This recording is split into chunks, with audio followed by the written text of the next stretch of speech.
여러분, 기준금리가 벌써 3번이나 올라서 1.25%잖아요. 그러다 보니까 말입니다. 예금이나 적금금리도 덩달아서 올라갔습니다. 요즘 돈 가진 사람들은요, 주식시장 보니까 너무너무 불안해. 뭐 덩락이 장난 아니니까, 그죠? 게다가 코인 시장은 뭐 반토막이 났다 이야기할 정도로 비트코인이 완전히 빠졌잖아요. 4,400만 원대? 지금 올라가서 한 4,700만 원대 유지하고 있으니까 야, 이거 안 되겠는데. 그러니 돈 많은 사람들은요, 그러지 말고 당분간 이거 예금이나 적금으로 집어넣자, 이렇게 지금 판단하고 있는 것처럼 보입니다. 그러다 보니까 말입니다. 지금 금리가 6%짜리도 등장을 했습니다. 6%. 지난번에 7%짜리도 등장을 했었는데 굉장히 작았습니다. 그런데 여기서는요, 지금 보시다시피 웰컴 저축은행에서 6% 금리가 등장했어요. 예, 적금금리입니다. 적금금리. 기본금리 2%에다가 우대금리 최대 4%포인트를 감안을 해서 6%를 준다는 겁니다. 웰컴 저축은행에서 웰뱅 든든 적금이 말입니다. 야, 이거 대단하죠? 이제는 6%짜리 이제 적금금리도 나왔습니다. 5%는 흔해요. 하나저축은행 5%. 파란 하늘 정기적금입니다. 우리금융저축은행 위더 정기적금 5%입니다. 페퍼저축은행 페퍼룰루 2030 적금 5%입니다. 야, 5%까지 올라갔다는 건 여러분, 저축은행의 어떤 금리가 굉장히 많이 올라갔죠. 일반적으로는요, 금리가 저축은행의 일반 금리는 평균 금리가 보면 2.8, 2.75, 2.72, 2.70 이게 일반적입니다.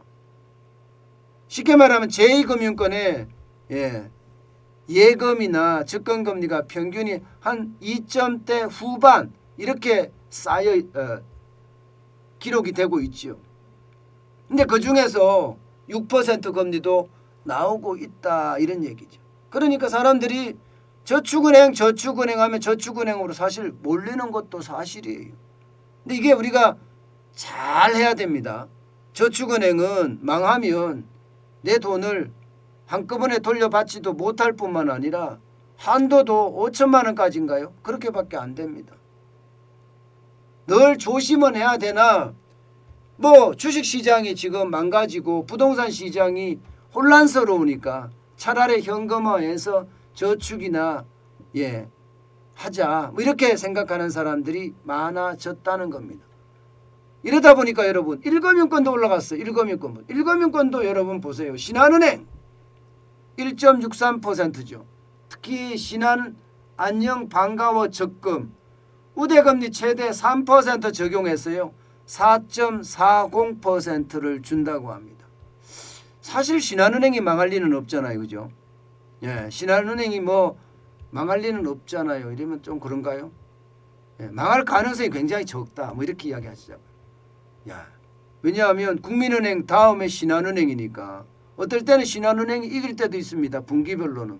어디가 리딩뱅크냐. 국민은행이 지금까지 리딩뱅크를 지키고 있지만 언제든 신한은행이 리딩뱅크를 차지할 수도 있다. 뭐 그렇게 이야기할 수 있는 곳 아니겠습니까? 그래서 그런지 신한은행은 4.40%의 어떤 이자금리도 있고요. 국민은행도 그렇습니다. KB 더블 모아 예금 2.05%입니다. 굉장히 많이 올라갔죠.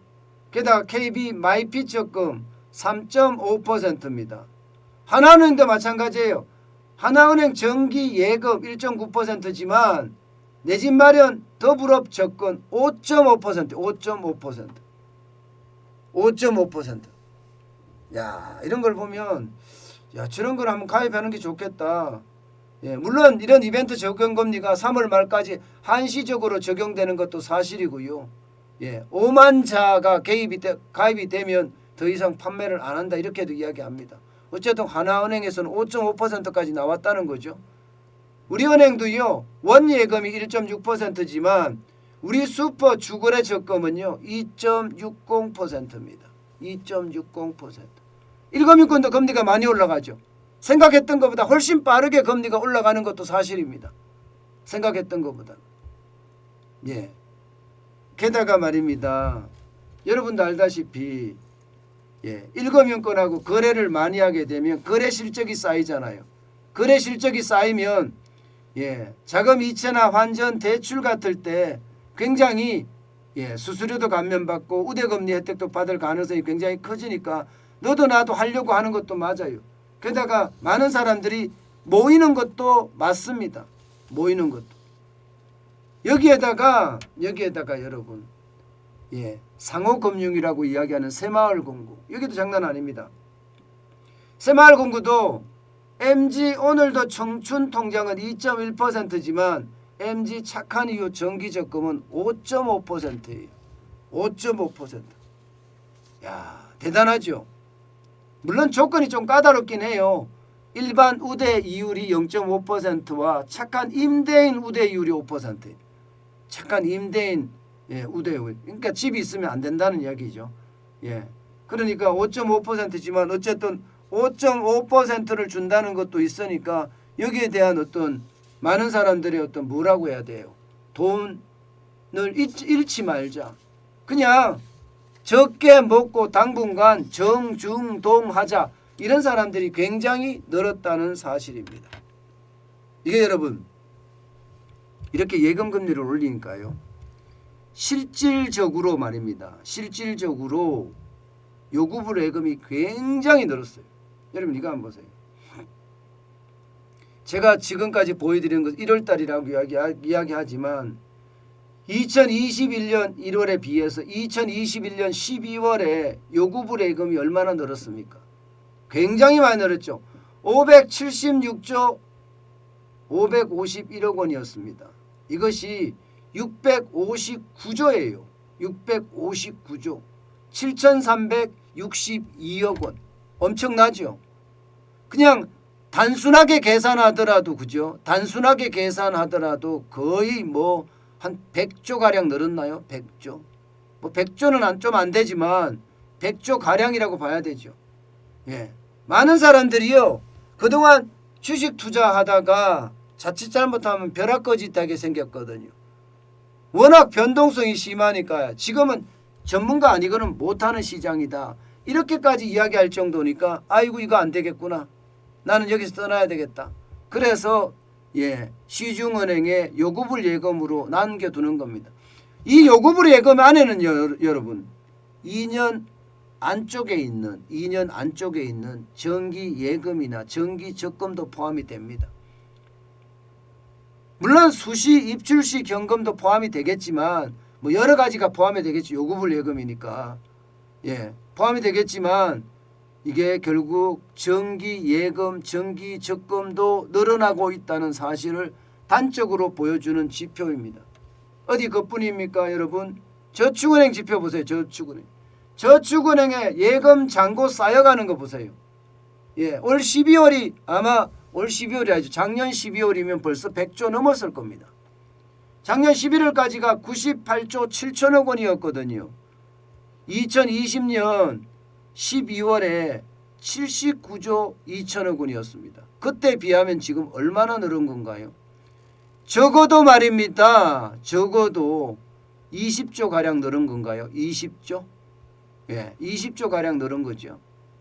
그러니까 금리가 인상되니까 골치 아프게 내가 주식 투자하고 또 시끄럽게 부동산을 사는 것보다가 그냥 조용히 예금이나 적금을 드는 게 낫다. 이렇게 생각하는 사람들이 더 많아졌다는 뜻입니다. 그만큼 말입니다. 시장은 분명히 변화하고 있고요. 또 한 번의 어떤 흐름이 또 바뀌어가는 그런 모양새예요. 아마 대통령 선거 전까지는요. 이 모양새가 계속 유지되지 않을까 저는 그렇게 예상합니다. 그만큼 겁나는 곳에 불확실한 곳에 투자하지 않겠다 이런 얘기죠.